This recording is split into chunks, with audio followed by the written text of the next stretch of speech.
Hello students, welcome to law excellence.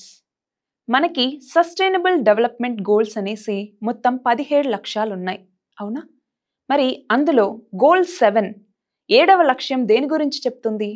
Affordable మరియు clean energy గురించి చెప్తుంది.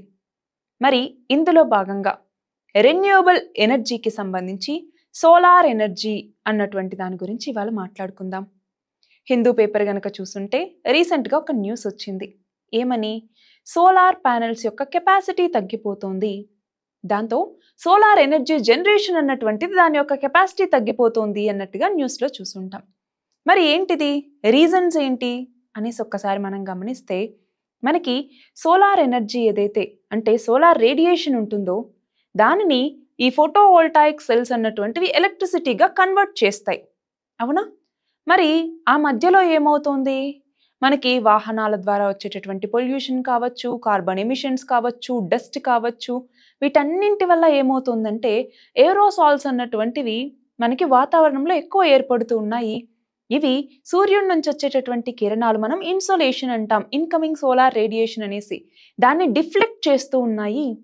దానివల్ల ఈ ఫోటోవోల్టాయిక్ సెల్స్ యొక్క ఆ కెపాసిటీ అన్నటువంటి తగ్గిపోతుంది. సో ఇక్కడ సోలార్ ఎనర్జీ ప్రొడక్షన్ అన్నటువంటిది తగ్గుతోంది అన్నట్టుగా న్యూస్లో ఉంది.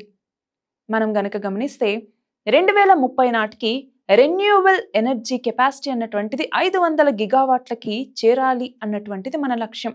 అందులో 280 గిగావాట్లు కేవలం సోలార్ ఎనర్జీకి సంబంధించే పెట్టుకున్నాం. మరి ఆ లక్ష్యాన్ని రీచ్ అవ్వాలి అనుకుంటే ఇప్పుడు ఏదైతే ఈ సోలార్ ఎనర్జీ ప్రొడక్షన్ అన్నటువంటి తక్కువగా జరుగుతుందో దీన్ని నిర్మూలించాలి. అంటే కార్బన్ ఎమిషన్స్ని తగ్గించాలి, ఫాజిల్ ఫ్యూయల్స్ని బర్న్ చేయటం అన్నటువంటి తగ్గించాలి, డస్ట్ పార్టికల్స్ని తగ్గించాలి. సో వీటన్నింటి కోసం మనం ఏం చేయాలి? ఎన్విరాన్మెంట్ని కాపాడుకోవాలి, క్లైమేట్ చేంజ్ని తగ్గించుకోవాలి, మిటిగేషన్ అన్నటువంటిది చేసుకోవాలి, అలాగే సోలార్ ప్యానెల్స్ని యూజ్ చేయటం అన్నటువంటిది పెంచుకోవాలి.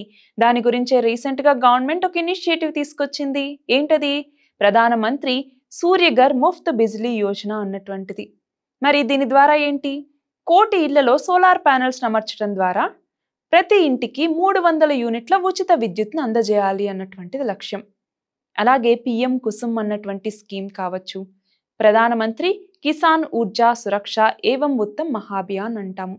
అలాగే మనకి PLI production linked incentive scheme అన్నటువంటిది కావచ్చు, నేషనల్ సోలార్ మిషన్ అన్నటువంటిది కావచ్చు. సో ఇవన్నీ కూడా సోలార్ ఎనర్జీని మరింత పెంచుకోవాలి అని చెప్పేసి గవర్నమెంట్ తీసుకొచ్చినటువంటి ఇనిషియేటివ్స్.